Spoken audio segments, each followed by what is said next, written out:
अस्सलाम वालेकुम नाज़रीन, सिंध टेलीविज़न न्यूज़ जे पारां मां आहियां मुंहिंजो मेज़बान फ़याज़ नाइच। नाज़रीन, अॼु यकीनी तौर ते मुल्क ख़बरुनि जे हवाले सां काफ़ी गरम रहियो। हिकिड़ी गर्मी त बनी गाला जे अंदरि 3 ॾींहं खां वठी हले पई, जिते PTI कारकुननि ऐं सिक्योरिटी जे इदारनि जे विच में, ख़ासि तरह पंजाब पुलिस जेका आहे उनजे विच में ऐं इस्लामाबाद पुलिस जे विच में जेको आहे उहो जेका झड़पनि जो हिकिड़ो सिलसिलो हलंदड़ आहे। पर उनखां वधीक जेका डेवलपमेंट थी आहे जो केॾी मुल्क जे अंदरि पाकिस्तान जे वफ़ाक़ी वज़ीर इंफॉर्मेशन जे वफ़ाक़ी वज़ीर परवेज़ रशीद खे पंहिंजे उहिदे तां हटायो वियो आहे। ऐं उनजो सबबु जेको आहे प्राइम मिनिस्टर हाउस पारां हिकिड़ो नोटिफिकेशन जेका प्रेस रिलीज़ जारी कयो वियो। उनमें चयो वियो त जेको ख़बर लीक थी हुई डॉन जे अंदरि, जेका ख़बर आई हुई सर एल्मेडा जेको सीनियर सहाफ़ी आहे उन जेका ख़बर ॾिनी हुई जंहिंमें नेशनल सिक्योरिटी जे इजलास जे बारे जे हवाले सां उनमें ख़बर में चयो वियो हो त उनमें सिविलियन हुकूमत जे पारां जेको सेक्रेटरी दाख़िला आहे उनजे पारां, बल्कि सेक्रेटरी ख़ारजा पारां ब्रीफिंग ॾिनी वई त पाकिस्तान आइसोलेशन जो शिकार थी वियो आहे। ऐं उन ते जेको आहे इहो चयो वियो त शहबाज़ शरीफ़ साहिबु जेको आहे उन ते चयो त पाकिस्तान जा सिक्योरिटी इदारा जेको आहे उहो मुल्हनि खे ऐं हुननि खे जेको आहे फोर्सिस जे बारे में क्लियर न आहिनि। इहा जेका ख़बर आई हुई उनखां पोइ जेको आहे रद्दमल आयो हुयो। उन ते वज़ीर आज़म हाउस तरदीद कई हुई। वज़ीर आज़म हाउस जी तरदीद करण खां पोइ त इहो चयो वियो त इहा ख़बर ग़लति आहे, इहा ख़बर जेका आहे मनगढ़ंत स्टोरी आहे। पर पोइ वरी कोर कमांडर कॉन्फ्रेंस जेका आहे उन ते बाक़ाइदा पंहिंजो रद्दमल ॾिनो हुयो त इहा सिक्योरिटी जी ब्रीच आहे। उनखां पोइ जेको आहे हलंदो रहियो तजिया तबसरा मामला हलंदा रहिया। अॼु आख़िर हिकिड़ो उनजो आउटकम इहो आयो आहे त वज़ीर आज़म हाउस पाण कन्फेस कयो आहे त जेके इब्तिदाई पंहिंजो मिलिया आहिनि, जेके शाहिदियूं मिलियूं आहिनि उन मुताबिक़ इंफॉर्मेशन मिनिस्टर जे पार्ट ते लैप्स आहे, मतिलबु उनजे पार्ट ते हिकिड़ी कोताही नज़र अचे थी पई। गुफ़्तगू कंदासूं। असां सां गॾु आहिनि मुल्क जे नामे तजनिगार एडवोकेट शाह बोस्तो साहिबु। अचो त उन गुफ़्तगू कंदा। साईं अस्सलाम वालेकुम। बोस्तो साहिबु, छा थींदो? साईं, हीअ ॾाढी ख़तरनाक डेवलपमेंट थी आहे जेका परवेज़ रशीद साहिब जो जेको सैक थियणु आहे। इन सां लॻे थो त हालतूं जेके आहिनि उहे तेज़ीअ सां तब्दील थी रहियूं आहिनि। ऐं मियां नवाज़ शरीफ़ साहिबु जेको आहे सो हाणे काफ़ी दबाव में अची वियो आहे, छाकाणि त परवेज़ रशीद नवाज़ शरीफ़ जे काफ़ी वेझो हुयो, गवर्नमेंट जो स्पोक्स पर्सन हुयो ऐं काफ़ी हद ताईं हुनजो जेको स्टांस हूंदो हुयो उहो प्रो डेमोक्रेसी रहियो आहे। ऐं फ़ौज जे मामले में बि काफ़ी हुनजो जेको हिकिड़ो क्लियर मौक़िफ़ रहियो आहे, ख़ासि तौर ते त भई असांखे डेमोक्रेसी सां गॾु बीहणो आहे। सो उनखे क़ुर्बानी जो ॿकरो बणाइणु ऐं उनखां पोइ हिकिड़े अहिड़े मूवमेंट ते, छो त न हिन सॼी सैकिंग जो जेको टाइमिंग आहे उहो ॾाढो मतिलबु छिरकाईंदड़ आहे। छाकाणि त हिन वक़्तु जॾहिं त अञा नवाज़ शरीफ़ साहिबु जे मथां जेको दबाव अचिणो आहे ॿी नवंबर वारो, अञा हुनजी शुरूआति मस थी आहे जो हाणे खां वठी हिनजी कैबिनेट में जेको आहे सो अहिड़े क़िस्म जो जेको प्रोसेस शुरू थियो आहे भञडरा जो। ईंदड़ वक़्त में मां सम्झां थो अञा वधीक अहिड़े क़िस्म जूं इत्तला ख्वाजा आसिफ़ साहिब बि दुबई हलियो वियो आहे कुटुंब समेत। चयो पिया वियो त शायदि हू पंहिंजे किथां शादी अटेंड करणु वियो आहे, पर जीअं तव्हां टाइमिंग जी ॻाल्हि कयो था, हिन वक़्तु शादी डिफेंस मिनिस्टर खे शादी अटेंड करणु हिन वक़्तु मुल्की मुफ़ाद ऐं सियासी जेके मामला आहिनि उहे वधीक अहम आहिनि या शादी अटेंड करणु। सो यकीन इन जे पुठियां बि का वजह हूंदी। ऐं मां सम्झां थो त इहो बि मुमकिन आहे त PMLN जेको आहे सो अंदरि को नवां ग्रुप्स पैदा थी वञनि, छाकाणि त पंजाब जी सियासत जो हिकिड़ो इहो हमेशह कैरेक्टरिस्टिक रहियो आहे त पावर जे डायरेक्शन चेंज करण सां माण्हुनि जी जेको उतां जो जेको हिकिड़ो इलीट आहे जेको हमेशह रहंदो आहे मुख़्तलिफ़ पार्टियुनि में, हमेशह पावर में रहियो आहे, उहो बि पावर जे हिसाब सां उहो बि पंहिंजो सिमत चेंज कंदो आहे। सो एन मुमकिन आहे त कमिंग डेज़ में असांखे ख़ुदि PMLN जे अंदरि बि अहिड़े क़िस्म जा ग्रुप्स मिलनि, छाकाणि त इहो ॾाढो अनयूज़ुअल आहे, वरी वरी अनएक्सपेक्टेड आहे। असां हुकूमत डिले छो कयो एतिरे ॾींहंनि ताईं? मिसाल तौर जेकॾहिं इहे ई कुझु करिणो हुयो त जॾहिं इहा ख़बर आई हुई उनखे त हाणे काफ़ी टाइम गुज़री न, जेकॾहिं शुरू में इहो करे छॾंदा त पोइ त अञा वधीक कमज़ोर नज़र अचनि हा। हाणे त बिल्कुलु वधीक अञा कुझु मिड़ेई कल्ह हिननि जेको पंहिंजो पावर जो मुज़ाहिरो कयो आहे ऐं कंहिं हद ताईं PML PTI खे त हुननि जेको आहे सो भित सां लॻाए छॾियो आहे ऐं इवन शेख रशीद बि कल्ह जेको कयो आहे जेको बि नंढड़ो जेको हिकिड़ो हुन इहो पंहिंजो मुज़ाहिरो कयो आहे बहादुरीअ जो उहो बि मतिलबु हिकिड़ो मीडिया जी हद ताईं हुयो चंद माण्हू हुया हक़ीक़त में जेको मोबिलाइज़ेशन सम्झनि पिया हे इमरान ख़ान साहिब वारा त साईं माण्हू समुंड माण्हुनि जो निकिरी ईंदो त बहरहाल इहा हिकिड़ी मञण वारी ॻाल्हि आहे त को समुंड ॿाहिरि न निकितो इमरान कल्ह बि मीडिया जे साम्हूं आयो हुन इहो चयो त भई मूं त चयो ई कोन्हे त पहिरीं 2 नवंबर खां पहिरियों मां कुझु कंदुसि मूंखे त जेको कुझु करिणो आहे 2 नवंबर ते कंदुसि ॾिसो जॾहिं तव्हांजा वर्कर्स पुलिस जे मोचड़े मार जो शिकार था थियनि जॾहिं तव्हांजी लीडरशिप खे हुननि बंदि करे छॾियो आहे जॾहिं तव्हांजी कन्वेंशन खे कोन था हलणु ॾियनि त उनजो रद्दमल त अचे हा न जेकॾहिं समुंड माण्हुनि जो वेठो आहे तयारु निकिरण लाइ त पोइ उहो रद्दमल त निकिरे अचे हा न उहो किथे त नज़र अचे हा न को 2-3 हज़ार 20-25 माण्हू निकिरी अचनि हा ॿाहिरि त असांजा जेके साथी आहिनि पिंडीअ में ऐं इस्लामाबाद में उन्हनि जे यकजहती ऐं उन्हनि जी इख़लाक़ी या सियासी मदद लाइ ॿियनि शहरनि में त प्रेशर बिल्ड थी सघे पियो न पंजाब जे कंहिं बि शहर मूंखे सम्झ में नथो अचे मतिलबु जेको असांखे तव्हां सिनेरियो डिपेक्ट करे पिया ॾियो त इमरान ख़ान बि पॉलिटिकली कमज़ोर लॻो पियो आहे ऐं नवाज़ शरीफ़ बि चओ था त कमज़ोर पिच ते हलियो वियो आहे ख़ासि तरह अॼोके हिन वाक़े खां पोइ न नवाज़ शरीफ़ कमज़ोर न आहे नवाज़ शरीफ़ खे कमज़ोर कयो वियो आहे नवाज़ शरीफ़ खे टिबकड़े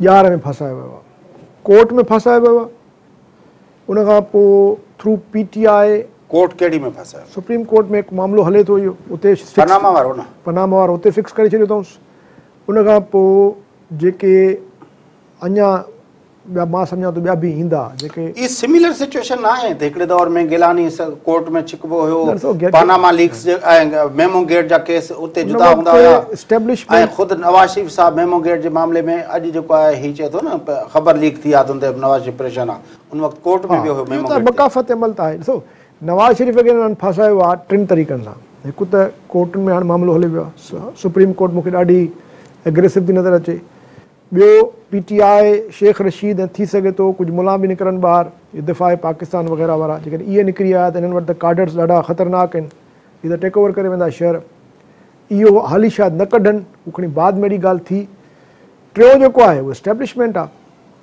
त टिनी कुवतनि जेको आहे हिकिड़े तरीक़े सां हिन खे अची सोघो कयो आहे हाणे ॿुधो हाणे इन जो जेको रद्दमल अचणु घुरिबो हुयो त जेके बि पॉलिटिकल पार्टीज़ आहिनि जेके प्रो डेमोक्रेसी पॉलिटिकल पार्टीज़ आहिनि उन्हनि खे ॿाहिरि निकिरणु घुरिजे हा पीपल्स पार्टी थी वई ANP थी वई जी लास्ट टाइम धरणे ते धरण एग्ज़ैक्टली हाणे इन्हनि फोर्सिस खे ॿाहिरि निकिरणु घुरिजे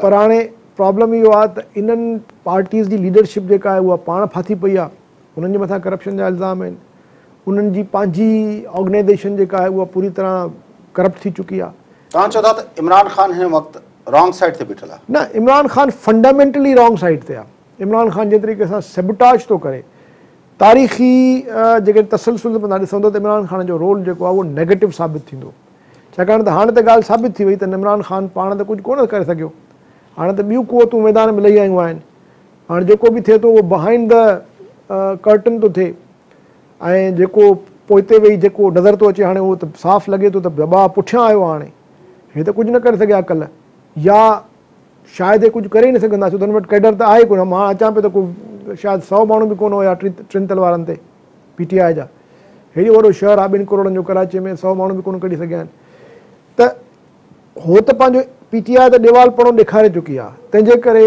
एस्टेब्लिशमेंट खे हाणे बेनकाब थी निकिरणो पियो आहे ॿाहिरि हाणे ॾिसणो इहो आहे त छा चाहे थी एस्टेब्लिशमेंट ॾिसो ॻाल्हि आहे ॾिसो ॻाल्हि आहे त जेको असां रोज़ एस्टेब्लिशमेंट चऊं ॿ ॻाल्हियूं ॾिसो ॿ ॻाल्हियूं आहिनि हिकु त आर्मी चीफ चए थो मूंखे एक्सटेंशन न खपे पॉलिटिकल लीडरशिप जेका असांजी आहे जेका अक्रॉस द बोर्ड उहो पंहिंजो इख़लाक़ी जेका ताक़त आहे उहा काफ़ी हद ताईं कमज़ोर करे चुकी आहे या विञाए चुकी आहे छाकाणि त उन्हनि जा जेके अफ़ाल आहिनि घटि में घटि माण्हू कन्विंस न आहिनि त असांजी लीडरशिप जेका आहे उहा वाकई सिंसियरली डेमोक्रेटिक प्रो पीपल ऐं कमिटेड लीडरशिप आहे। हू सम्झनि था त इहे जेके आहिनि मोस्टली जेके लीडर्स वेठा आहिनि इहे इन्हनि धंधो शुरू करे छॾियो आहे। इन्हनि जे लाइ इहा सियाफ़त जेका आहे हिकिड़ो कारोबार आहे।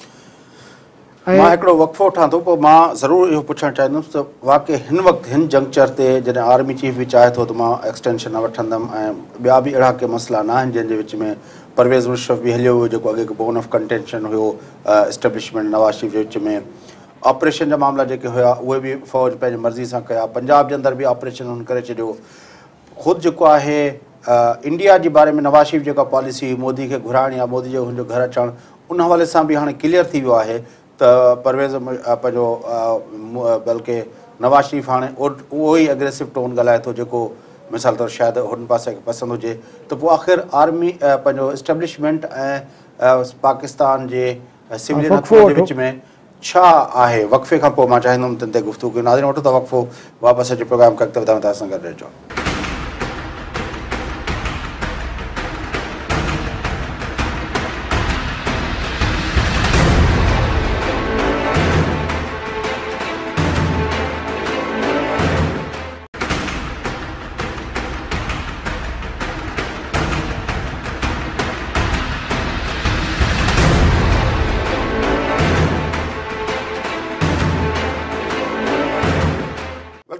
प्रोग्राम जे सिलसिले खे अॻिते वधायूं। गुफ़्तगू हलंदड़ आहे मुल्क जे सियासी मंज़रनामे ते। परवेज़ रशीद वफ़ाक़ी वज़ीर इत्तलात ऐं नशरियात जेको आहे उनखे उहिदे तां हटायो वियो आहे। सबबु जेको आहे उहो डॉन जी उहा स्टोरी, जेका स्टोरी जे बारे में वज़ीर आज़म हाउस केतिरा भेरा तरदीद कयूं, पर आख़िरकार कोर कमांडर कॉन्फ्रेंस जे जॾहिं उन ते पंहिंजो रद्दमल ॾिनो, उनखां पोइ जेके मामला अॻिते वधिया उन नतीजे जो पहिरियों जेको असांखे जेको उनजो विक्टिम नज़र आयो आहे या उनजो शिकार थियो आहे उहो परवेज़ रशीद थियो। अॻिते इहा ॻाल्हि किथे खणी वेंदी ऐं पोइ छा थींदो, पर वक़फ़े ते वञण खां पहिरियों असां शाह बोस्तो साहिब खां पुछो पए त आख़िर जेको हिन वक़्तु पाकिस्तान जे इस्टेब्लिशमेंट ऐं सिविलियन हुकूमत जे विच में उहे कहिड़ा बोन ऑफ कंटेंशन्स आहिनि, कहिड़ा नुक़्ता आहिनि जिन ते इख़्तिलाफ़ राय आहे, जंहिं ते नवाज़ शरीफ़ साहिबु जेको आहे इस्टेब्लिशमेंट जी लाइन खे टो नथो करे पियो या उन्हनि जे लाइ प्रॉब्लम हूंदो। हिन ते अचो त वरी उन गुफ़्तगू खे अॻिते उतां ई रिज़्यूम कयूं। साईं ॾिसो, पहिरीं ॻाल्हि त इहा आहे त शुरू खां वठी नवाज़ शरीफ़ साहिबु या त मसलियतनि या पंहिंजे कमज़ोर जेका हैसियत हुई उनखे मञींदे तमामु घणो स्पेस ॾिनो जनरल राहिल शरीफ़ खे। ऐं जेको पेशावर में स्कूल वारो वाक़ियो थियो उनखां पोइ तव्हां ॾिसो त हिकिड़ो पूरो सिलसिलो शुरू थियो आहे जंहिंमें राहिल शरीफ़ साहिबु जेको आहे सो उहो आहिस्ता आहिस्ता पूरे ॼण त मुल्क जे सियासी ऐं सिक्योरिटी जे मंज़रनामे ते जेको आहे सो छायल रहियो आहे। ऐं उन में हिननि शायदि इहो पियो सम्झो त भई ठीकु आहे जेको टेररिज़म जे हवाले सां या रीजनल पॉलिटिक्स जे हवाले सां, बाद में त ख़ैर इंटरनेशनल पॉलिटिक्स में बि डिप्लोमेसी में बि जनरल साहिबु जेको आहे सो असांखे नज़र ईंदो रहियो, पर हिननि जो ख़्यालु इहो हुयो त शायदि असां भली इहे जेको डर्टी कमु आहे टेररिज़म खे ख़तमु करण वारो ऐं मुल्क जे अंदरि जेके मुख़्तलिफ़ क़िस्मनि जूं जिहादी तनज़ीमूं तमामु घणी मज़बूत थी वियूं हुयूं जिन खे हे शायदि टेक ऑन करण खां डिॼनि बि पिया या लवाइनि पिया, उहो आर्मी पाण करणु शुरू कयो। त हिननि चयो त ठीकु आहे भली हे कनि ऐं असां प्रोटेक्ट पिया कयो न। कंहिं प्रोटेक्ट कयो? नवाज़ शरीफ़। मां चवां थो न त उहो कमु जेको आहे नवाज़ शरीफ़ फ़ौज खे रोकियईं त भई पंजाब जे अंदरि। मां इहा ॻाल्हि कंप्लीट करे वञा। ॾिसो उनजी बि उनजो बैकग्राउंड आहे। बहरहाल उहो प्रोटेक्ट बि न करे पियो करे जो पहिरियों हे प्रोटेक्ट कंदा हुया, इस्टेब्लिशमेंट कंदी हुई उन्हनि खे। सो ॻाल्हि आहे त उहो जॾहिं सिलसिलो शुरू थियो, जनरल साहिबु हिकिड़ी अहिड़ी लेवल ते अची पुॻो जिते वर्चुअली मतिलबु he was in a commanding position. Political scenario जेको बि हुयो उहो हुनजे अॻियां जेको आहे सो बिल्कुलु ओवर शेडो करे वियो हुन ते। हाणे थियणु इहो घुरिबो हुयो त या त पॉलिटिकल लीडरशिप में एतिरी ॿधी हुजणु घुरिजे आहे जो उन सॼे इस्टेब्लिशमेंट जी जेका डोमिनेटिंग पोज़ीशन आहे उनखे पोइ ते धिकना, ॿिनि तरीक़नि सां धिकना। हिकु त पंहिंजो डेमोक्रेसी जो दिफ़ा कंदा, ॿियो डिलीवरी कंदा, माण्हुनि खे जेको आहे ॻंढिना पाण सां कॉन्स्टिट्यूएंसीज़ में पंहिंजो जेको काडर अथनि उनखे मज़बूत रखंदा। छाकाणि त हे जेको मार्को आहे इहो त थियणो हुयो ऐं पर इहो कयो न वियो। छाकाणि त इन विच में हुननि जेको आहे तारपीडो छॾियो वरी इमरान ख़ान जो। इमरान ख़ान साहब मुस्तक़िल नवाज़ शरीफ़ खे बैकफुट ते रखंदो आयो आहे। पीपल्स पार्टी खे भॼाए कढियो उन्हनि, पीपल्स पार्टी लीडरशिप भॼी वई। हाणे बिलावल साहब त निकितो आहे ॿाहिरि, पर विल टेक टाइम। ऐं पीपल्स पार्टी जी जेका लीडरशिप आहे जेको भॼाए कीअं कढूं? ज़रदारी साहब त सेल्फ एग्ज़ाइल आहे, उनखे कंहिं वॉट रोके थो न। एवर वॉट एवर सो पाणी बयानु ॾिनई को बयानु को पंहिंजो कंहिं लिखी कोन ॾिनो। हाणे इन ते बहस कोन जायो आहे, उहो त हाणे तव्हां भली चओ, पर जेका हक़ीक़त आहे उहा त इहा ई आहे त जेकॾहिं न, पर इहो सेल्फ क़यादत एग्ज़ाइल आहे में न। छो वियो आहे? मां चवां थो क़यादत आहे न, उहो जेको सेल्फ ॻाल्हाए एग्ज़ाइल थी, में पंहिंजी गवर्नमेंट हूंदे को वेंदो आहे। मां चवां थो उहो क़यादत खे इहा ख़बर हुजणु घुरिजे हिकिड़े पॉलिटिकल लीडर खे त मां जेको ॻाल्हायां थो इन खां पोइ मुंहिंजे लाइ हालतूं हूंदियूं रहण जहिड़ियूं। एग्ज़ैक्टली उहा ई ॻाल्हि थो कयां न, त इहा ग़लती ज़रदारी साहब जी पंहिंजी आहे। ग़लती हुई या न हुई उहो हिकिड़ो अलॻि बहस आहे। ॻाल्हि आहे त तव्हां ॾिसो थिए छा थो त जॾहिं हिक हिक ते दबाव पवे थो त पोइ हिरड़ियूं था कनि, पोइ थोरो थोरो फाउल बि था करे वञनि। पर जॾहिं सभिनी ते वक़्तु अचण वारो आहे, जीअं हाणे हिकिड़ो अचे पियो, लॻे पियो सभिनी खे त भई हाणे एस्टेब्लिशमेंट एतिरी मज़बूत थी वई आहे त तव्हां सभु गॾिजी वियो जमहूरियत खे बचाइण जे नून लीग पाण में इत्तेहाद कोन्हे न साईं। चवां थो न साईं, बुनियादी तौर नून ते लीग तव्हां ॾिठो जॾहिं लास्ट टाइम धरणे जे सूरत हाल हुई त चौधरी निसार उन वक़्तु एतिज़ाज़ हसन हिननि ते पिया हमला कया। बिल्कुलु बिल्कुलु छा सूरत हाल हुई भाई? तव्हां सां पार्टियूं बीठियूं जेके, चौधरी निसार उन वक़्तु हमला पियो करे। हा बिल्कुलु सही ॻाल्हि आहे। त इन जे ई करे त हिननि पंहिंजी टफ जेका विञाई न। हाणे उहो जेको एॾो सारो ग्राउंड हो गेन करे विया आहिनि ऐं उन सां गॾोगॾु जेको पब्लिक में जनरल साहब जी जेका पॉपुलैरिटी आहे उहो त आहे पंहिंजी जाइ ते। ॿियो जेको मसइलो थियो न, पर जनरल साहब खे हिकिड़ो महीनो आहे न साईं। ॿुधो न सर, ॿियो मसइलो जेको आहे उहो इहो आहे त इहो ई त सवाल आहे जंहिं ते माण्हू मुंझल आहिनि। ॿुधो, मीडिया जेका आहे उहा बिल्कुलु हाणे पहिरियों जीअं स्टेप बीहंदी हुई डेमोक्रेटिक फोर्सिस सां, सिविलियन गवर्नमेंट सां, हाणे होॾे शिफ्ट करे वई आहे।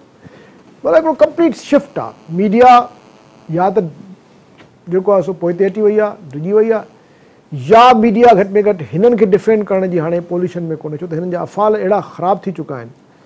असांजी जेका सिविलियन लीडरशिप आहे अहिड़ा ठाहे छॾिया अथनि न पाण civilians, whatever Pakistan protection ordinance ठाहे छॾियो अथऊं। इहो ई ट्रैप आहे न साईं। उहो पेमरा अहिड़ी ठाहे छॾी अथऊं। पेमरा ते जेको माण्हू नवाज़ शरीफ़ साहब पंहिंजो पसंदीदा माण्हू रखियो आहे, उहो हर वक़्तु जेको आहे मीडिया जे इदारनि जे मथां जेको आहे हर वक़्तु अहिड़ो। उहा ई ॻाल्हि थो कयां त इहे सभु हिननि आहिस्ता आहिस्ता पंहिंजी पिच जेको आहे छॾंदा विया आहिनि। हाणे हिन स्टेज ते वरी जेको हे लीक थियो आहे, इहो लीक करण जी पहिरियों त का ज़रूरत कोन हुई। जेका शइ लीक थी आहे उहा पब्लिक डोमेन में ऑलरेडी हुई, कंहिंखे ख़बर न हुई। पोइ जॾहिं लीक थियो त उन लीक खे हिननि बजाए या त उहो डिफेंड कनि या ग़लती करे एडमिट करे उन वक़्तु हुनजो प्रेशर रिलीज़ करे छॾींदा जेको हाणे हिन कढियो अथऊं, जेको आहे जेकॾहिं वाक़ई हे इन्वॉल्व आहे। मां चवां थो कंटेंशन छा आहे हिन वक़्तु? सही कंटेंशन इहो आहे। जनरल चओ था त जनरल साहब जी पंहिंजे रेपुटेशन में भली थी वई आहे। मूंखे सम्झ में अचे थो छाकाणि त अॻे जेको हिननि जो हुयो, जॾहिं लास्ट टाइम धरणो हुयो तॾहिं हर कंहिं चयो पिया त भई 3-4 मेजर इशूज़ इंडिया पॉलिसी ते नवाज़ शरीफ़ ऐं हाणे बि आहे, उहो हाणे बि आहे। ॾिसो मसइलो पर हाणे त नवाज़ शरीफ़ उहो ई ॿोली ॿोले थो जेका मसइलो इहो आहे त मुस्लमान परवेज़ मुशर्रफ जो बि उन वक़्तु प्रेशर हुयो। परवेज़ मुशर्रफ ते मथां उहो हुयो त उन वक़्तु चयूं पिया त परवेज़ मुशर्रफ जे मथां उहो हुयो। हाणे परवेज़ मुशर्रफ साहब बि ॿार सेहतमंद ज़बरदस्त मुशर्रफ प्रेशर त ख़ैर हाणे एॾो को न हुयो। मसइलो आहे कोर्स आर्टिकल 6 जे लाइ जॾहिं उनखे खणी पिया, उनखे खणी विया सीएमएच, उहो त हुननि ॾेखारे छॾियो, पंहिंजो ताक़त जो मुज़ाहिरो करे छॾियो। बुनियादी ॻाल्हि जेका हुई उहा हुई पीटीआई जो दबाव, मुस्तक़िल दबाव हुयो।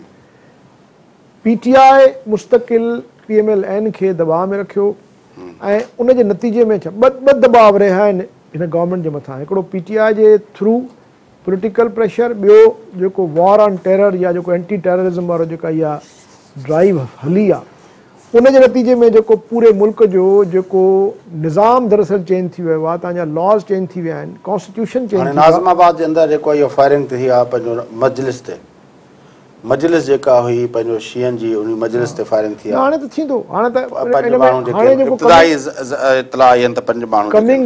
कमिंग डेज़ में हाणे तव्हां ॾिसंदव त इहो कैजुअलिटीज़ बि थींदियूं, फसाद बि थींदा ऐं उन खां पोइ मां सम्झां थो त सूरत हाल हाणे जेका आहे उहा ॾाढी ख़राब खां ख़राब थींदी वेंदी। छाकाणि त हे जेको अॼु डेवलपमेंट थी आहे परवेज़ रशीद वारी ऐं ख़्वाजा आसिफ़ वारी, ऐं जंहिं तरीक़े सां गवर्नमेंट बिल्कुलु दीवार सां लॻिजी वई आहे हाणे, उन खां पोइ हाणे त मुंहिंजो न आहे ख़्यालु त का अनलेस त को हेॾी का दिलेरी ॾेखारे निकिरी अचनि ॿार, सभु पॉलिटिकल पार्टी त अची बीहनि नवाज़ शरीफ़ सां गॾु ऐं उन खां पोइ हिकिड़ो इंटरनेशनल प्रेशर अचे। मुंहिंजो सवाल हो तव्हांजो जवाबु इहो आहे। ॾिसो छा एस्टेब्लिशमेंट छा थी चाहे नवाज़ शरीफ नथो करे? मुंहिंजो ख़्यालु इहो आहे हाणे हिकिड़ो जनरल साहब वञे थो उन जी जेका गुडविल आहे उहा हाणे पीक ते आहे उन गुडविल जो मुकमिल तौर ते हे फ़ाइदो वठंदा एस्टेब्लिशमेंट बि वठंदी एंटी नवाज़ शरीफ फोर्स बि वठंदा पोइ जेका ॿियो जेको मसइलो थींदो छाकाणि त हाणे त काफ़ी देरि थी वई आहे एक्सटेंशन ॾियण जी छो त एक्सटेंशन हाणे जेकॾहिं राहिल शरीफ साहिब खे मिले थी त माना मतिलबु इहो जहिड़ो हुयो एक्सटेंशन जो तंहिं करे एक्सटेंशन त हाणे दैट टाइम इज़ गॉन पर हाणे इहो ज़रूरु हूंदो त नाला जेके होॾां ईंदा सक्सेसर जो जेको नालो ईंदो ऐं छो त विच में न्यूज़ इहा आई हुई त नवाज़ शरीफ साहिबु रजिस्ट थो करे त तव्हांजो जेको नालो उहो मुंहिंजी प्रिविलेज आहे या प्राइम मिनिस्टर जो प्रेरोगेटिव आहे त उहो COS मुक़ररु करे थो मां पाण कंदुसि त उन ते हाणे मुंहिंजे ख़्याल नवाज़ शरीफ बल्कि लास्ट टाइम सेक्रेटरी डिफेंस ते हिननि जो काफ़ी सिक्योरिटी एस्टेब्लिशमेंट सिविलियन गवर्नमेंट जे विच में थियो हाणे जनरल ज़ुबैर थो अचे या हिकिड़ो ॿियो मूंखे नालो कोन थो अचे उहो थो अचे नदीम आहे नदीम हाणे थी सघे थो नालो जेको ईंदो उहो GHQ मां ईंदो ऐं उहो हिनखे मञिणो पवंदो इहो इन में बि जेकॾहिं नवाज़ शरीफ साहिबु बची थो वञे त इहा बि हिकिड़ी मुंहिंजे ख़्याल में मिरेकल हूंदो छाकाणि त हाणे गेम हुननि जे हथ में अची वई आहे हाणे मुल्क जे अंदरि अलाह पनाह ॾे फसाद बि थी सघनि था हाणे कुझु बि छाकाणि त ॾिसो अल्टीमेटली इहो थींदो त नवाज़ शरीफ जेकॾहिं अर्ली इलेक्शन ॾिसो था ॿुधो नवाज़ शरीफ जेकॾहिं रजिस्ट थो करे इंडिविजुअली पर्सनली ऐं पार्टी में का जेकॾहिं भञन थी वञे त पोइ त गेम इज़ ओवर पर जेकॾहिं पार्टी इंटैक्ट आहे पीपल्स पार्टी ANP इहे जेके पॉलिटिकल पार्टीज़ आहिनि MQM इहे जेकॾहिं गॾु थी वञनि सभु ऐं रेज़िस्टेंस ॾियनि था MQM सतार ग्रुप जेको आहे जेकॾहिं उहो बि छो त उन्हनि जे लाइ बि प्रॉब्लम आहे ॻाल्हि इहा आहे त इंडिविजुअली सभु सतायल आहिनि एस्टेब्लिशमेंट जा पर उहो गॾिजनि कोन था पाण में उन्हनि जूं पंहिंजूं मजबूरियूं आहिनि या उन्हनि जे अंदरि जेको फितरती जेको हिकिड़ो सेक्टेरियनिज़म जेका आहे न पॉलिटिकल सेक्टेरियनिज़म उनजो शिकार थियल आहिनि अलॻि अलॻि सभु पादर था खाइनि पर गॾिजण लाइ तयारु न आहिनि पर मां सम्झां पियो जेकॾहिं हिन वक़्तु न गॾिया त पोइ त गेम जेको आहे so then the party is over पोइ हाणे कुझु बि थी सघे थो इलेक्शन्स पहिरियों थी वञनि कोई केयरटेकर सेटअप अची वञे एनीथिंग कैन हैपन छाकाणि त हाणे डिपेंड थो करे जो असां चवंदा रहियूं था यको मुसलसल त हालतूं अहिड़ियूं न आहिनि टेक ओवर न कंदा सिधो न ईंदा ही जेके असां तजिया काफ़ी महीननि खां वठी बल्कि इहो कंदा रहिया आहियूं त सूरत हाल अहिड़ी न आहे ॾिसो हिननि मुल्कनि में जिन मुल्कनि में सिस्टम्स न हूंदा आहिनि उते हालतूं जेकॾहिं चेंज थियूं थियनि त तव्हांजा तजिया बि जेको आहे दर जा दरा रहिजी था वञनि तजिया हूंदा आहिनि उन्हनि मुल्कनि में जिते तव्हांजा सिस्टम्स इन प्लेस हूंदा आहिनि पोइ 19-20 जो फ़र्क़ु हूंदो आहे उन में माण्हू हिकिड़ी तजिया त हाणे अमेरिका वारनि जा बि अॻिते पोइ थी विया आहिनि हिलरी क्लिंटन ते वरी हाणे ॻाल्हि इहा त इहो हिकिड़ो असांजी हिन वक़्तु अनफॉर्चुनेटली असांजी पॉलिटिकल सिस्टम में एॾा त जेके लेकुनाज़ आहिनि एॾा त हुन में जेको आहे सो ब्लैक होल्स आहिनि जो का बि शइ कंहिं बि वक़्तु जेको आहे so you can't just expect त भई हाणे हीअ शइ थींदी ऐं हीअ शइ न थींदी एवरीथिंग इज़ पॉसिबल हाणे इहो ज़रूरु आहे त एस्टेब्लिशमेंट जेको आहे सो तमामु बिल्कुलु अपफ्रंट थी आई आहे ॿाहिरि ऐं उन जे नतीजे में जेकॾहिं हाणे पॉलिटिकल लीडरशिप पाण में मां वरी थो चवां को यूनिटी जो मुज़ाहिरो न कयो ऐं जीअं बेनज़ीर साहिबा आई हुई जेकॾहिं अचे ज़रदारी साहिबु अची हिते वेहे पाण लीड करे ऐं हिकिड़ो कलेक्टिव जेकॾहिं पॉलिटिकल हिकिड़ो फ्रंट जेकॾहिं ठाहिण में कामयाबु थी था वञनि ऐं इमरान ख़ान जी मुखालफ़त में ऐलान थो थिए सभु फोर्सिस इकठा था थी वञनि जेकॾहिं जीअं टर्की में थियो त टर्की में जंहिं तरीक़े सां कूअ आणण जी कोशिशि कई वई हुई उन में जेके बि सिविल सोसाइटी जा माण्हू हुया ऐं जेको बि पर अनफॉर्चुनेटली असांजी सिविल सोसाइटी बि ॾाढी स्प्लिट आहे असांजी सिविल सोसाइटी ख़ुशि न आहे लीडरशिप सां रिज़ेंटमेंट आहे शहरी माण्हू ख़ुशि कोन्हे को असांजी जेका लीडरशिप कयो बि त कमाल आहे न उहो ई त चवां थो न त हाणे हुननि खे ॾिसो न तव्हां को हिकिड़ो त पंहिंजो को क्लाइंट या पंहिंजो को सपोर्टर को सोसाइटी में छॾियो न हिननि लीडरशिप ते बि ॻाल्हायूं था ऐं तव्हांजे ख़्याल में एस्टेब्लिशमेंट वटि छा ऑप्शन्स हूंदा छा छा हू करे सघनि था उन ते बि ॻाल्हाईंदासीं वक़्फ़ो वापसि जी प्रोग्राम खे अॻिते वधायूं था असां ॻाल्हायूं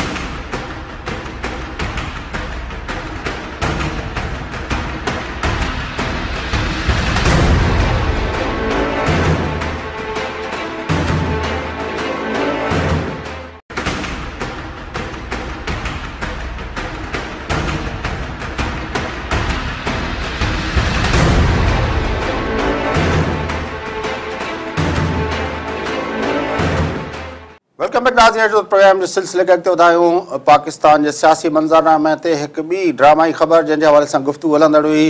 वफ़ाक़ी वज़ीर इतलात ऐं नशरियात परवेज़ रशीद साहब खे जेको आहे पंहिंजे उहिदे तां हटायो वियो आहे। उन सां गॾोगॾु जेको आहे मुल्क जे सियासी मंज़रनामे तां जेका ॿी ख़बर बि जेका अॼु की हिन में हेडलाइन जी ज़ीनत बणी त दिफ़ा और वज़ीर ख़्वाजा आसिफ़ जेको आहे उहो दुबई हलियो वियो आहे पंहिंजे कुटुंब समेत। थोरे जो हुन इहो चयो आहे त वापसि ईंदो, पर हिकिड़ो ख़बरुनि ऐं तजियनि तबसरनि पेशन गोयनि ऐं अफ़वाहुनि जो सिलसिलो तेज़ आहे। उन ते असांजी गुफ़्तगू हलंदड़ हुई।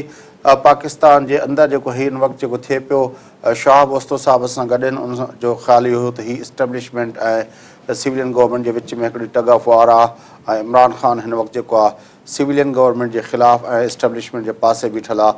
पर इस्टेब्लिशमेंट ऐं हुननि जे विच में जेको तकरार आहे उन हवाले सां बि असां पुछियो शाहब ओस्तो खां। पर हाणे असां इन नुक़्ते ते वेंदासूं त आख़िर इस्टेब्लिशमेंट जंहिंजो नालो आहे उन वटि ऑप्शन्स छा आहिनि, उन ते गुफ़्तगू कंदासूं। ओस्ते साहिब खां पुछण उनजो तजुर्बो वठण जी कोशिशि कंदासीं। जी सर। साईं ॾिसो, इहा ॻाल्हि असांखे मञणी पवंदी त नवाज़ शरीफ़ वाहिद पॉलिटिकल लीडर हुयो, छाकाणि त पंजाब जे middle class upper middle class जी नुमाइंदगी पियो करे, जेको इस्टेब्लिशमेंट खे कंहिं न कंहिं हद ताईं पोइते धिके सघे पियो, घटि में घटि रेज़िस्ट करे सघे पियो। सो पीपल्स पार्टी जा त दीवालपणा निकिरी चुका आहिनि, उहो तव्हां ॾिसो था पाण। PTI जो जेको दारोमदार आहे उहो दरअसल कन्फ्रंटेशनल पॉलिटिक्स ते आहे। पर फ़ैसिला गुज़िरियल 5 सालनि में फ़ैसिला कुन मौक़नि ते इस्टेब्लिशमेंट सां गॾु रहियो। केरु? नवाज़ शरीफ़। न, मतिलबु मुंहिंजो चवण जो इहो आहे त नवाज़ तव्हां ॾिठो त जॾहिं पंहिंजो ही थियो जो मेमो गेट थियो, नवाज़ शरीफ़ वञी कोर्ट में बीह रहियो। न ॾिसो, उहो त पोइ उहो त उनजो नतीजो हाणे ॾिसे थो। मां जेका ॻाल्हि थो कयां त नवाज़ शरीफ़ छाकाणि त पंजाब जो हुजण जे करे पंजाब सेंट्रल पंजाब जी लीडरशिप तव्हां ॾिठो खुफ़िया मुलाक़ातूं शहबाज़ शरीफ़ जूं ऐं पंहिंजो जेको आहे पंहिंजो चौधरी निसार जूं, इहे सभु जेको आहे। पर उनजे बावजूदि बि मां सम्झाए थो, थी सघे थो मुंहिंजो पंहिंजो हिकिड़ो व्यू आहे इहो त नवाज़ शरीफ़ ई आहे जेको रेज़िस्ट करण जी पोज़ीशन में हुयो। ऐं नवाज़ शरीफ़ उनजो इज़हार बि कयो जो इंडिया सां जेका डिप्लोमेसी करण जी कोशिशि कई, रप्रोशमा करण जी कोशिशि कई, मोदी खे इनवाइट कयईं, पंहिंजे घर घुराईं। ऐं शुरू में अची जेको मुशरफ़ खे न ट्राए कयो, ज़रदारी साहिब त मुशरफ़ खे जेको आहे सो गॉड ऑफ ऑनर ॾेई इज़त सां मोकिलियो।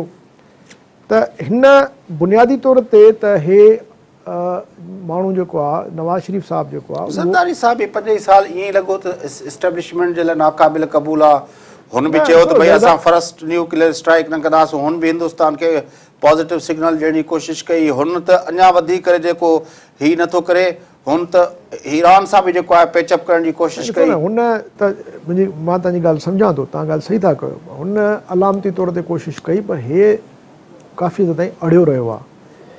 ऐं हिन कोशिशि इहा ई कई आहे त कुझु बि थी पए। अच्छा, ॿियो हिन जो जेको ज़ाहिर आहे हुनखे बि कुर्बान करणो पियो मेमो गेट ते। न, हिनखे जेको फोर्स आहे उहो ज़रदारी जे मुक़ाबले में वधीक सगारो फोर्स आहे न, छाकाणि त सेंट्रल पंजाब जा लीडरशिप सॼी जेका उहा हे थो रिप्रेज़ेंट करे। नवाज़ इमरान ख़ान साहिब वटि त जेके आहिनि इहे छोकिरा पार्टी अथसि, जेको मेन इमरान ख़ान एॾो वॾो वोट कयो आहे सेंट्रल पंजाब मां। सही, उहो मतिलबु मिडिल क्लास जो जेको नौजवान तबिको आहे इमरान ख़ान सां ज़रूरु आहे, पर जेको फाइनेंशियल इंट्रस्ट वारो आहे, इंडस्ट्रियल क्लासिस आहिनि, कमर्शियल इंट्रस्ट जेके हलाइनि था पाकिस्तान खे, उहे जेके टेक्सटाइल टाइकून्स आहिनि, इहे त सभु हिन सां गॾु बीठा आहिनि न शुरू खां वठी। त हिनखे मां चवां थो इमरान ख़ान जो एॾो वॾो जेको वोट बैंक आहे central vote bank, vote bank जी जेसि ताईं ॻाल्हि आहे, वोट बैंक जेसि ताईं इलेक्शन माण्हू खटे कोन थो ऐं उनखां पोइ पावर शिफ्ट कोन थो थिए, वोट बैंक जी का एतिरी अहमियत कोन्हे का। हाणे जेकॾहिं वोट बैंक हुयो त निकिरिया न उहो माण्हू, किथे आहे उहो माण्हू? लाहौर में छो न निकिता? 4 वकील निकिता जिन्हनि जी माल रोड ते जेको माण्हुनि खे चपाट आहिनि। हिन मसइले जी ॻाल्हि आहे, पर इमरान डिसाइसिव फोर्स आहे न। तव्हांखे ख़बर आहे जेको इमरान जेको धरणो हुयो पंहिंजो हिते रायवंड जॾहिं हुयो, त इन दफ़ो ॻाल्हि ॿुधो, तव्हां उन जलसे जे बारे में पुछो। केक पेस्ट्रियूं खाइण जे लाइ ऐं सॉफ्ट हिकिड़ो जेको मूवमेंट हूंदी आहे जंहिंमें तव्हांखे एंटरटेनमेंट जो मवाद बि शामिलु आहे ऐं उन में तव्हां हिकिड़ो तफ़रीह बि उन में शामिलु आहे, उन में पिकनिक वारो माहौल बि शामिलु आहे उन में। ऐं हीअ जेको हाणे प्रेशर आयो जॾहिं, ज़मीन आसमान जो फ़र्क़ु आहे। हाणे ख़बर पवंदी त छा वाक़ई इमरान ख़ान वटि काडर आहे। पर हे जेको अॼु वाक़ियो थियो आहे, जेको क्लाइम डाउन थियो आहे, जेको रिट्रीट कई आहे नवाज़ शरीफ़ साहिबु, उन खां पोइ तव्हां वरी ॾिसंदो त PTI जा माण्हू हाणे वरी निकिरंदा ॿाहिरि, हाणे निकिरंदा, हाणे इन करे निकिरंदा जो सिग्नल अची वियो त नवाज़ शरीफ़ हाणे जेको आहे सो डिफीटिस्ट मोड में आहे, शिकस्त खोर्दगीअ वारी जेको आहे सो हाणे सूरत हाल में फाथो आहे अची। त हाणे त नवाज़ शरीफ़ जे लाइ जेको आहे ॾुखियो आहे सर्वाइव करणु। ॿ टे पॉसिबिलिटीज़ आहिनि। हिकिड़ो त इहो आहे त नवाज़ शरीफ़ खे इस्तीफ़ा ॾियाराईंदा, उहो शहबाज़ शरीफ़ अचे या को ॿियो माण्हू अचे, हिकिड़ी पॉसिबिलिटी। जीअं गिलानी ॾिनी हुई। ॿी पॉसिबिलिटी आहे त सिस्टम ई जेको आहे सो हे ख़तमु थिए, इन खां पोइ हिकिड़ी इंटरम गवर्नमेंट अचे, इलेक्शन्स थियनि। ख़तमु मतिलबु नवाज़ शरीफ़ जी मर्ज़ी सां थिए? हा, मतिलबु डिज़ॉल्व थी वञे। उहो चए ठीकु आहे, असां डिज़ॉल्व था कयूं, इलेक्शन ॿीहर करायो। टियों इहो आहे त को एक्स्ट्रा कॉन्स्टिट्यूशनल सेटअप ठहे, जेको पुराणी ख़्वाहिश आहे त साईं अची टेक्नोक्रेट्स पाकिस्तान जी क़िस्मत सुधारींदा, उहो सिस्टम अचे, उहो सम्झ as good as or as bad as take over हूंदो। आख़िरी सूरत हाल इहा बि थी सघे थी त टेक ओवर थी वञे। पर अञा मां सम्झां थो इहे सभई जेके स्पेकुलेशन्स आहिनि करणु थोरो अर्ली आहे, छाकाणि त मां वेट थो कयां त इंटरनेशनल रिस्पॉन्स छा आहे। नवाज़ शरीफ़ जी जेका हिन वक़्तु जेका बज़ाहिर असांखे लॻे थी शिकस्त, इहा शिकस्त वरी फतह में तब्दील थी सघे थी जेकॾहिं इंटरनेशनल प्रेशर अची थो वञे ऐं नवाज़ शरीफ़ जे हक़ में जेकॾहिं अमेरिकन्स बीहजी था वञनि ऐं ब्रिटिशर्स बीहजी था वञनि त पोइ सूरत हाल वरी ॿियो रुख़ वठी सघे थी। छाकाणि पाकिस्तान त हाणे चवनि था जीअं चीन थो चए उअं कंदासीं। अच्छा, जेसि ताईं चीन जो तालुक़ु आहे, चीन कॾहिं बि मां नथो सम्झां त धुर बणिबो, छो त चीन जा जेको हिकिड़ो रिवायती हुनजी जेका डिप्लोमेसी रही आहे त हू इकोनॉमिक ट्रेड ऐं कमर्शियल रिलेशनशिप जे हद ताईं त ठीकु आहे, पाण खे जेको आहे जोड़े थो, पर डायरेक्टली मिलिटरली या पॉलिटिकली कंहिं बि धुर सां या कंहिं मुल्क सां हाली कंहिं अलायंस करण जी मूड में कोन्हे। चीन जा पंहिंजा मसइला तमामु घणा आहिनि ऐं पाकिस्तान त ॾाढो इम्पोर्टेंट आहे चीन लाइ। पाकिस्तान जे अंदरि जेकॾहिं इंस्टेबिलिटी अचे थी त चीन जी इन्वेस्टमेंट बि आहे हिते हाणे, ऐं चीन जे लाइ तमामु प्रॉब्लम थी सघे थो, छो त पाकिस्तान ख़ुदा ख़ासता जेकॾहिं इनस्टेबल थिए थो त हिते जेके फोर्सिस वेठा आहिनि, नॉन स्टेट एक्टर्स वेठा आहिनि, उन्हनि खे केरु रोकींदो? पोइ त हे हिन पूरे ख़िते जे लाइ हिकिड़ो वॾो अज़ाब बणिजी वेंदो। तंहिंजे करे इंटरनेशनल हिकिड़ो इहो इंट्रस्ट बिल्कुलु मौजूदु आहे त पाकिस्तान में छुड़वागी न हुजे, कंहिं बि ताक़तवर धुर खे जेको आहे सफ़ा ईअं सभु अंडा हुनजे जेको आहे खारीअ में न विझजनि, बैलेंस हुजणु घुरिजे। पाकिस्तान इराक कंहिंखे इहा ख़बर आहे त पाकिस्तान जे अंदरि स्टेबिलिटी ऐं कंट्रोल करण जे लाइ हिकिड़ो इदारो आहे, उहो आहे पाकिस्तान जी फ़ौज। पर साईं ॾिसो न, फ़ौज बि उहो त हिकिड़े आलमी तरह ते हिकिड़ो मञियल हिकिड़ो नॉर्म आहे त भई तव्हांखे जेकॾहिं वज़ीरिस्तान लाइ करिणो आहे त आर्मी सां ॻाल्हायो, फ़ौज खे कन्विंस कयो, हाणे बि आहे। मतिलबु उन्हनि खे इहा ख़बर आहे त उन्हनि मामलनि में फ़ौज इंडिपेंडेंटली ऑपरेट कंदी आहे, सिविलियंस जे मातहत बि न हूंदी आहे। तव्हां मूंखे ॿुधायो त फ़ौज सां बि त अमेरिका जा केॾा इख़्तिलाफ़ रहिया, मुशर्रफ जे ज़माने में रहिया न। रेमन डेविस वारो वाक़ियो थियो, सलाला वारो वाक़ियो थियो, ऐं उन में मुस्तक़िल जेको आहे टेंशन एबटाबाद थियो। हाणे ॾिसो न, चवणु न घुरिजे पर हिन लीक ते जेको आहे सो हिकिड़ो फेडरल मिनिस्टर घर थो हलियो वञे। एबटाबाद जहिड़ो वाक़ियो थो थिए, कुझु बि कोन थो थिए। घणा माण्हू विया? कोई बि न वियो। केरु वियो? कंहिं ते को वॾो फेल्यूर, सिक्योरिटी फेल्यूर हुयो। त पर ईअं न आहे त जीअं असां सम्झूं था त जेकॾहिं फ़ौज अची थी वञे त अमेरिकन्स कंफर्टेबल आहिनि, न। हुननि लाइ ॿिया मसइला आहिनि। पोइ हुननि जे लाइ ऑल्टरनेटिव तमामु थोरा था रहिजी वञनि। हाणे हिन वटि ऑल्टरनेटिव। अच्छा, हाणे जेको सवेर तव्हां ॻाल्हि ॿोल पिया कई, तव्हां चओ था त कंक्लूडिंग जेका हिन सॼी जेको कंक्लूजन थींदो, क्लाइमेक्स थींदो, उहो डिपेंड कंदो इंटरनेशनल प्रेशर्स ते। पर सवेर जेको तव्हां तर्जो कयो त इन कंक्लूजन में हिकिड़ो ॿियो फैक्टर इम्पोर्टेंट थी सघे थो, उहो आहिनि पॉलिटिकल फोर्सिस। अचकज़ई साहब छा थो करे, पंहिंजो असफंदियार ख़ान छा थो करे, नेशनल पार्टी छा थी करे, पंहिंजो ही पीपल्स पार्टी छा थी करे, फज़लुर रहमान त बीठो आहे हुन सां। न, हाणे बीठो आहे न, कलाबाज़ी खणण में देरि न कंदो आहे। मौलाना फज़लुर रहमान छा थो करे? फज़लुर रहमान साहब खे त वॾे में वॾो मसइलो आहे न, त उहो इमरान जे मामले ते उनखे पॉलिटिकल पर हिनखे अकोमोडेट कंदी आहे एस्टेब्लिशमेंट, त भई ठीकु आहे, पोइ त इमरान जी बि छुटी थी वेंदी न। जेकॾहिं का ड्रास्टिक चेंज थी अचे, जेकॾहिं असांजो सियासी मंज़रनामो बिल्कुलु हिकिड़ी पूरी हिन में स्विंग थी अचे, त डेमोक्रेसीअ मां जेको आहे हिकिड़े बिल्कुलु अदर एक्सट्रीम अची थो वञे त पोइ त इमरान ख़ान साहिब जी बि छुटी आहे, पोइ उहो बि वेठो पोइ इंतज़ारु करे 2-3 साल, ऐं पोइ थी सघे थो त हिकिड़ो वरी मुतदा माहौल ठहे बाद में सियासी एस्टेब्लिशमेंट जे ख़िलाफ़ु ARD टाइप, छाकाणि त ॾिसो पावर नवाब नसरुल्लाह खान बि कोन्हे जेको ARD ठाराए। न न मतिलबु सम्झो हाणे ईअं त कोन्हे न तव्हां सभिनी खे घर मोकिले इमरान ख़ान खे चवंदव तूं अची हलाए मुल्क, ईअं त कोन्हे न। ॿी ॻाल्हि इहा त इहो तस्वुरु जेको आहे त सिर्फ़ु हेल ताईं त इहा आहे त घर मोकिलण खां पोइ पार्टियुनि जा माण्हू मोटी था अचनि, होॾां जा माण्हू सिर्फ़ु मथियां लीडर चेंज था थियनि। हा भला मूंखे ॿुधायो मुस्लिम लीग क्यू जेका हुई उहा छा हुई? सॼी मुस्लिम लीग एन हुई, सिर्फ़ु शरीफ ब्रदर्स कोन हुया। लास्ट टाइम तव्हां ॾिठो त जॾहिं पंहिंजो ही केस हलियो पए पंहिंजो हिन वारो मेमू गेट वारो, न हू जॾहिं केस हलियो पए मुशरफ जे बारे में, जॾहिं केस हलियो पए त उन वक़्तु चयो हुयो त उन वक़्तु जॾहिं मुशरफ इहा 3 जून ते हुई अलाए छा जंहिं तारीख़ ते इहो एमरजेंसी नाफ़िज़ कई, उन वक़्तु जेको कानून जो वज़ीर हुयो उहो वापसि न उहो वरी नवाज़ शरीफ़ जो कानून जो वज़ीर हो, हामिद ज़ाहिद अहमद। ठीकु आहे न। हाणे जेको मुशरफ जो कानून जो वज़ीर हो एमरजेंसी लागू करण वक़्तु, वरी जॾहिं एमरजेंसी जे बारे में आर्टिकल 6 पियो इन्वोक कराइणु चाहे नवाज़ शरीफ़, त उनजो कानून जो वज़ीर उहो हाणे बि आहे। चवण जो मतिलबु आहे इहा त हालत आहे त पोइ उन्हनि खे मैनेज करणु कहिड़ी ॻाल्हि आहे? 5 माण्हू पीपल्स पार्टी जा, 5 नून लीग जा, 5 जेको इमरान ख़ान जा, 5 हुन जा। मां इहा शुरू में ई ॻाल्हि कई न त पंजाब जी पॉलिटिक्स ईअं ई रही आहे हमेशह, त पंजाब जो जेको पॉलिटिकल क्लास आहे उहो हमेशह पावर जे रुख सां जेको आहे फिरंदो आहे, जंहिं तरफ़ पावर हूंदो होॾे हली वेंदो, उते कोई इहो मसइलो कोन्हे। हिते बि बेनज़ीर हुई त इंटेक्ट हुई, हिते बि उहा सूरत थी वई आहे। हिते बि तव्हां ॾिसिजो जेकॾहिं हिते बि को हिकिड़ो अहिड़े क़िस्म जो को जेकॾहिं को इंडिकेशन नज़र आयो माण्हुनि खे त भई हाणे हितां बि जेके आहिनि एस्टेब्लिशमेंट हितां बि बेदार थी वई आहे, हिननि खे बि कढणु थी चाहे, त पोइ ॾिसिजो त इहे सभु लठ फरदार भुतार जेके आहिनि फ़ोननि जे भरिसां वेठा हूंदा त फ़ोन अचे छॾो। साईं तव्हांजी वॾी महिरबानी उस्ताद साहिबु, तव्हां असांखे जॉइन कयो। नाज़रीन, गुफ़्तगू तव्हां ॿुधी यकीनी तौर ते अॼोके ॾींहं जे अंदरि इहा जेका ख़बर आई आहे, काफ़ी जेको आहिनि ख़बर जा ईंदड़ ॾींहंनि में काफ़ी जेके आहिनि वधीक जेके नतीजा आहिनि उहे साम्हूं ईंदा, छाकाणि त हीअ का मामूली ख़बर न आहे।